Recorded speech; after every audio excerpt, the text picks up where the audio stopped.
Hello views, welcome to DJMS Tamil channel. Mahanadi சீரியலுக்கான upcoming எபிசோடில் விஜயோட தம்பியான அஜய்க்கு ராகினியை பேசி முடிச்சிருக்காங்க அப்படின்ற விஷயத்தை தெரிஞ்சுக்கிட்ட யமுனா ரொம்பவே சந்தோஷப்படுறாங்க. நமக்கு போட்டியாக இருந்தது அந்த ராகினி மட்டும்தான், இப்போ அதுக்கும் வாய்ப்பு இல்லை, இனிமேல் நமக்கு தான் நிவின் அப்படின்னு சொல்லிட்டுன்ற சந்தோஷத்தில் ரொம்பவே துள்ளி குதிக்க ஆரம்பிக்கிறாங்க. ஏதோ ஒரு காரணத்துக்காக மட்டும்தான் இந்த பசுபதி அவனோட பொண்ணை இந்த வீட்டில் கொடுக்க முயற்சி செய்ய. இப்படி சாரதா ஒரு பக்கம் ரொம்பவே குழப்பத்தோட இருக்க, இன்னொரு பக்கம் காவேரியும் ரொம்பவே குழப்பத்தோட இருக்காங்க. அந்த சமயத்தில் சாரதா காவேரி கிட்ட பேச ஆரம்பிக்கிறாங்க. கேள்விப்பட்டதெல்லாம் உண்மையாடி அப்படின்னு கேட்க, எதமா சொல்றீங்க, ஒண்ணுமே தெரியாத மாதிரி கேட்காத காவேரி, உங்களோட தம்பிக்கு இந்த ராகினியை பேசி முடிச்சிருக்காங்களாமே அப்படின்னு சொல்லிட்டு கேட்க, இந்த விஷயம் எப்படிமா உங்களுக்கு தெரியும் அப்படின்னு காவேரி கேட்க, காலையிலே அந்த பசுபதி நம்ம வீட்டுக்கு வந்துட்டு போனாமா அப்படின்னு சொல்லிட்டு சொல்றாங்க. என்னம்மா சொல்றீங்க? ஆமா, சவால் விட்டுட்டு போனா. நான் உங்களை நிம்மதியாகவே இருக்க விட மாட்டேன், என் பொண்ணு மட்டும் அந்த வீட்டுக்கு மருமகளாக வரட்டும், அதுக்கப்புறம் காவேரியோட நிலைமை என்ன ஆக போகுது அப்படின்னு சொல்லிட்டு போனாமா. எனக்கு ஒரே மனசு வருத்தமாகவே இருக்குது காவேரி அப்படின்னு சொல்லிட்டு அழ ஆரம்பிக்கிறாங்க. இந்த பசுபதி எதுக்காக உங்ககிட்டலாம் பேசணும், எதுக்காக இந்த மாதிரி பண்ணுறான் அப்படின்னு சொல்லிட்டு ரொம்பவே குழப்பத்தோட இருக்காங்க காவேரி.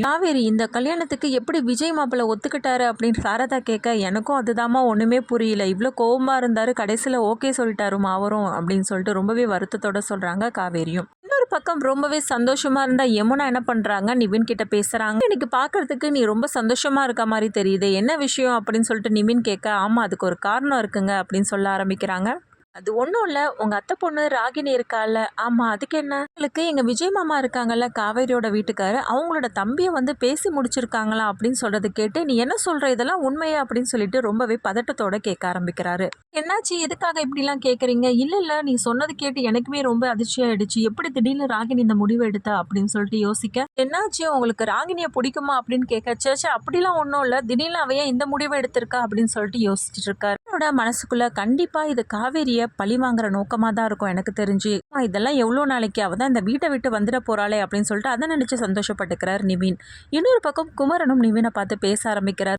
நிவினை, நான் உங்ககிட்ட ஒரு முக்கியமான விஷயம் சொல்லணும் அப்படின்னு சொல்லிட்டு குமரன் சொல்ல, என்ன விஷயம்னா சொல்லு அப்படின்னு விஷயத்த சொன்னதுக்கு அப்புறமா, ஓ இந்த விஷயமா, இதான் எனக்கு தெரியுமேனா அப்படின்னு சொல்ல, எப்படி நிவின் இந்த விஷயம் தெரியும், நான் தான் உங்ககிட்ட சொல்லவே இல்லையே, இல்லை நான் எனக்கு முன்னாடியே தெரியும் அப்படின்னு சொல்லிட்டு எதையே சொல்லி சமாளிக்கிறாரு நிவினும். எனக்கு பசுபதியை நினைச்சாதான் ரொம்பவே கவலையா இருக்கு, ராகினி அந்த குடும்பத்துக்கு போனதுக்கு அப்புறமா காவேரியோட நிலைமை என்னவா இருக்கும், அதை நினைச்சாலே எனக்கு ஒண்ணுமே புரியல நிவினே அப்படின்னு சொல்லிட்டு சொல்ல, ஐயோ அண்ணா அதை நினைச்சியா நீங்க கவலைப்படுறீங்க, எல்லாம் கொஞ்ச நாளைக்கு தான் அப்படின்னு சொல்ல, எதை வச்சுடா நீ அப்படி சொல்ற, ஒன்னும் கண்டிப்பா காவேரி எல்லாத்தையும் பார்த்துப்பா, அவ தைரியமான பொண்ணு தானே அப்படின்னு சொல்லி சமாளிக்க, இருந்தாலும் எனக்கு கொஞ்சம் பயமா தாண்டா இருக்கு அப்படின்னு சொல்லிட்டு புலம்புறாரு.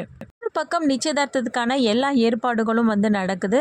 நிச்சயதார்த்தத்துக்கு தேவையான புடவையெல்லாம் எடுக்க போறாங்க குடும்பத்தில் உள்ளவங்க எல்லாருமே. அதுக்கப்புறம் நிச்சயதார்த்தம் கோவிலில் தான் நடக்கணும் அப்படின்றது முடிவு பண்ணுறாங்க. அதுக்கேற்ற மாதிரி கோவிலில் நடக்கிறதுக்கான ஏற்பாடுகளையும் பண்ணுறாங்க.